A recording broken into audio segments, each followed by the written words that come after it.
The stuff you sent over, it's really got me thinking about Europe. Oh, yeah. Yeah, this whole idea that they could, in the next 5, maybe 10 years, actually be the top dog in NATO. It's kind of wild, right? Like turning the tables on how we've always thought about, who calls the shots on defense over there. It is. It's a pretty big shift. So for this deep dive, I think let's just cut to the chase. We're going right into these reports, seeing what they say about this power shift in NATO, and really trying to wrap our heads around, like, why is this even happening? All based on, what you've dug up. Absolutely. And what's really striking is, this isn't just some pie in the ski theory. We've got concrete changes, like real policy moves, big actions that adjust a pretty clear, even if it's not being said out loud, a clear push for Europe to be, more self-reliant when it comes to defense. Okay, so let's dive right into those actions. These reports, they put a lot of emphasis on how much Europe's up in its defense spending.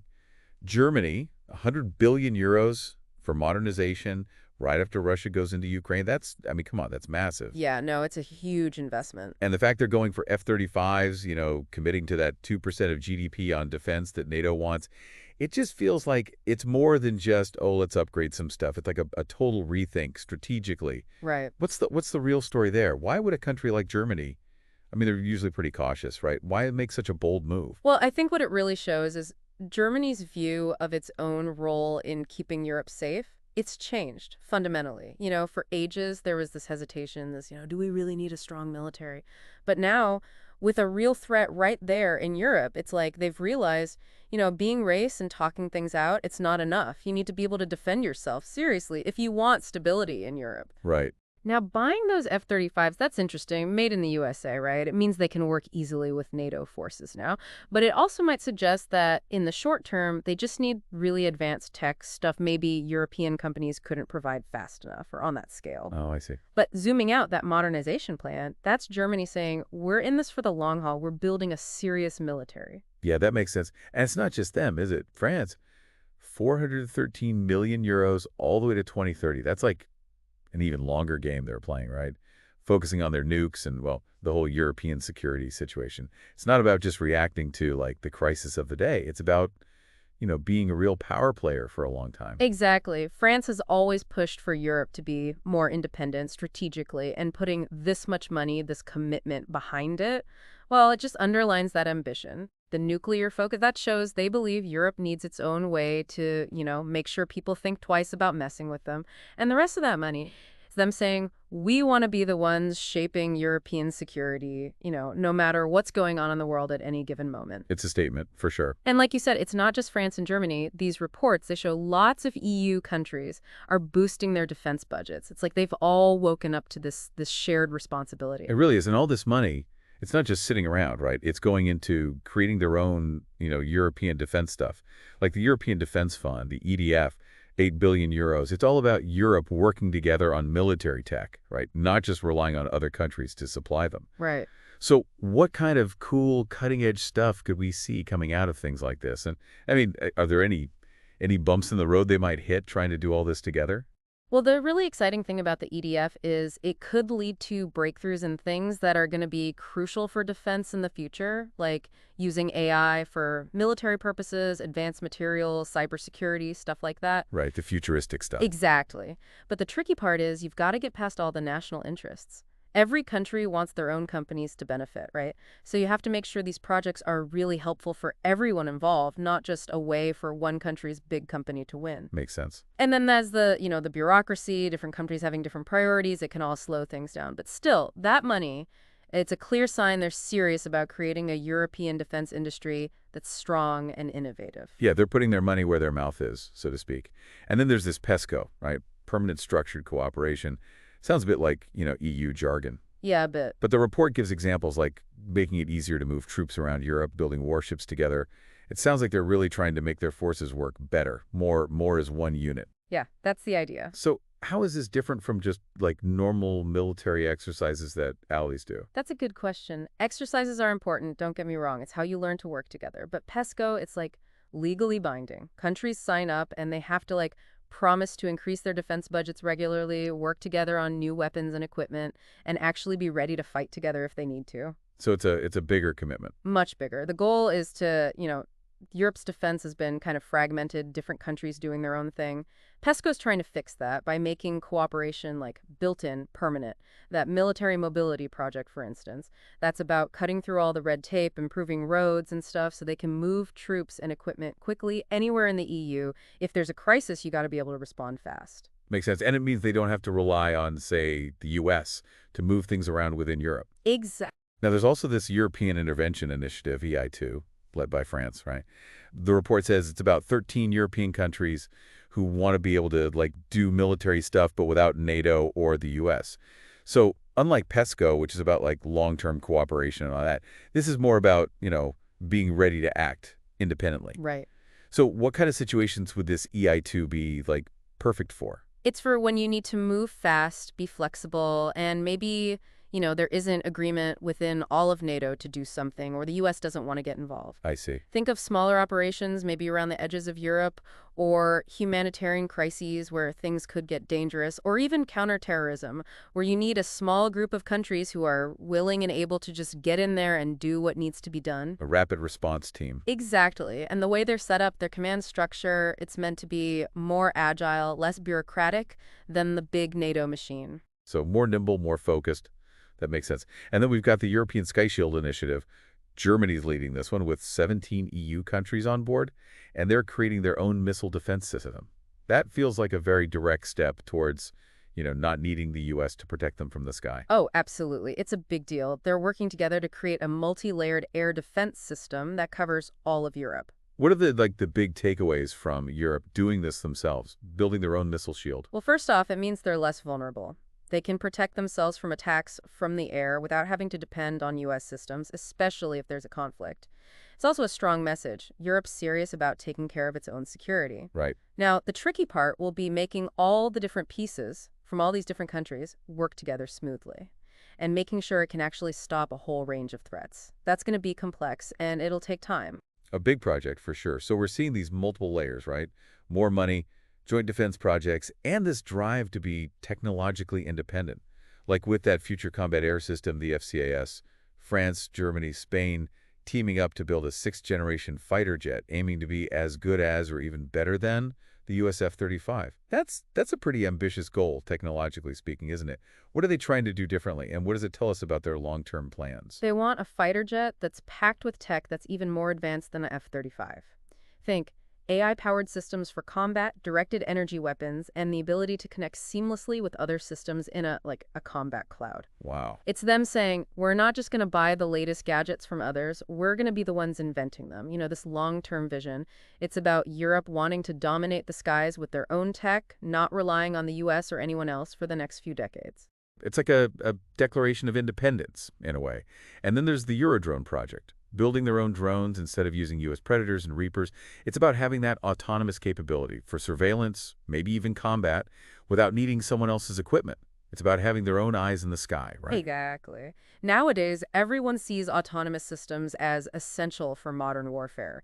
And the Eurodrone, that's Europe's way of being able to gather intel, watch what's going on, and maybe even carry out targeted strikes, all without having to rely on someone else and all the political or logistical strings that might come with that. They want to be able to act on their own when they need to. Right. We can't forget about the European military mobility plan either.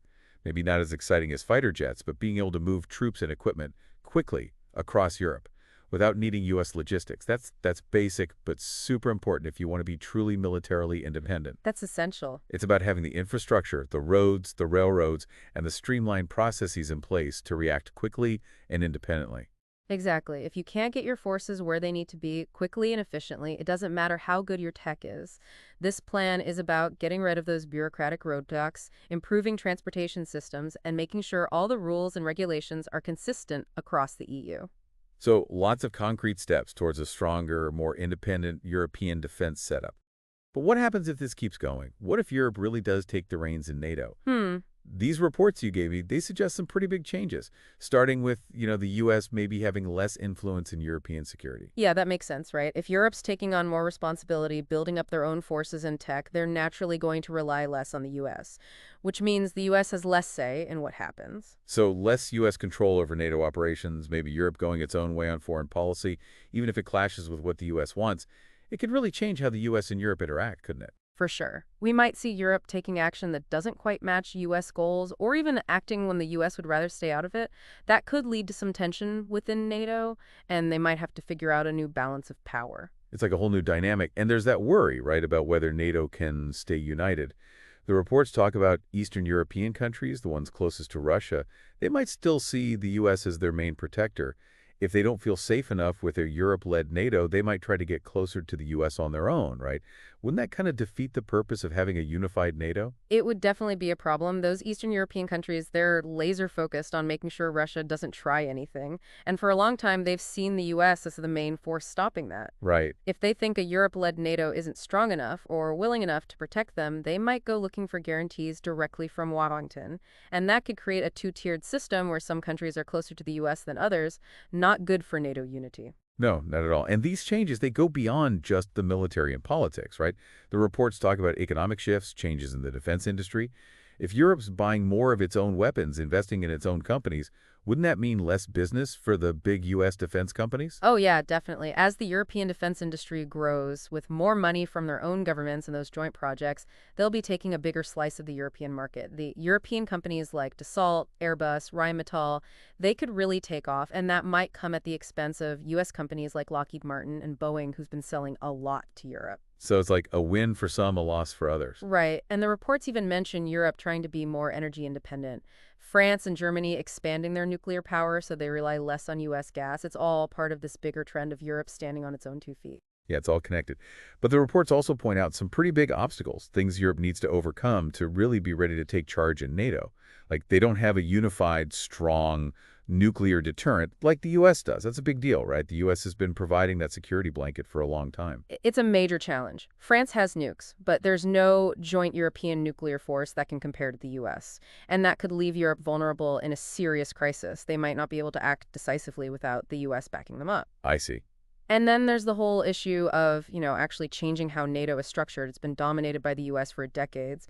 Reorganizing the chain of command, how they operate, the logistics, all to shift the power towards Europe. That's a huge and very sensitive undertaking. I bet. And then practically speaking, you've got different European militaries that need to work together smoothly. PESCO's supposed to help with that, but they've been buying different weapons, training differently, operating differently for years, getting them all on the same page so they can respond effectively to a crisis. That's going to take time and a lot of effort. No doubt about it. So why is Europe even thinking about taking on this bigger role in NATO with all these challenges? The reports you sent, they highlight a couple of things. The U.S. is focusing more on the Indo-Pacific, trying to counter China, and that might mean they're less focused on Europe. Right. And then you've got some people in the U.S., important people, saying maybe NATO isn't so important anymore, even threatening to cut back U.S. support. That's got to make European leaders nervous. Yeah, it's like they're realizing maybe we can't always count on the U.S. to be there. Exactly. And then you've got the messy withdrawal from Afghanistan and the U.S. being hesitant at times to help Ukraine. That probably just confirmed their worries, making them think we better be ready to take care of ourselves. Like an insurance policy. So that leads to this idea of strategic autonomy, right? Europe wanting to be able to act on its own for its own interests and be a real player on the world stage. Leaders like Macron in France, they've been talking about a European army, not like a single army tomorrow, but the ability for Europe to defend itself and project power without always needing the U.S. Right. It's about Europe wanting more say in things, being able to step in when they see a need, even if the U.S. doesn't agree. It's about being a major power, like the U.S. or China. A third pole, yeah. Exactly. And a stronger, more independent Europe, while that gives them more leverage when they're dealing with other countries, they could be more effective at mediating conflicts, pushing for peace, without always having to follow the U.S. lead. It's a different world. And then there's this, well, kind of scary thought that maybe the U.S. and Russia could become allies. The reports touch on that, and the implications for Europe are, well, pretty terrifying. NATO wouldn't be much use, Eastern Europe would be vulnerable, and Europe could be isolated economically.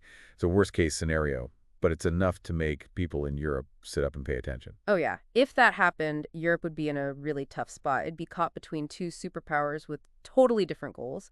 Having their own strong, ready-to-go military forces would be absolutely crucial, so they wouldn't just become a pawn in someone else's game. So putting all this together, it's clear Europe's moving towards more independence when it comes to defense, partly because they want to be a bigger player globally, partly because they're not sure they can always rely on the U.S. Right. Now, will they completely take over from the U.S. and NATO in the next 5, 10 years? Probably not. But things are definitely changing. We're seeing Europe build up its own military structures. They're trying to depend less on Washington for all sorts of things, from weapons to energy. It's a big shift. So what does this all mean for the future of transatlantic security? How will the U.S. and Europe work together? What will different European countries do with their own strengths and ways of doing things? It's like we're watching NATO change before our eyes, and the decisions made in the next few years will have a huge impact on the whole world. Thanks for bringing this to our attention. This deep dive's been really, really interesting. My pleasure. It's definitely something to keep an eye on. For sure.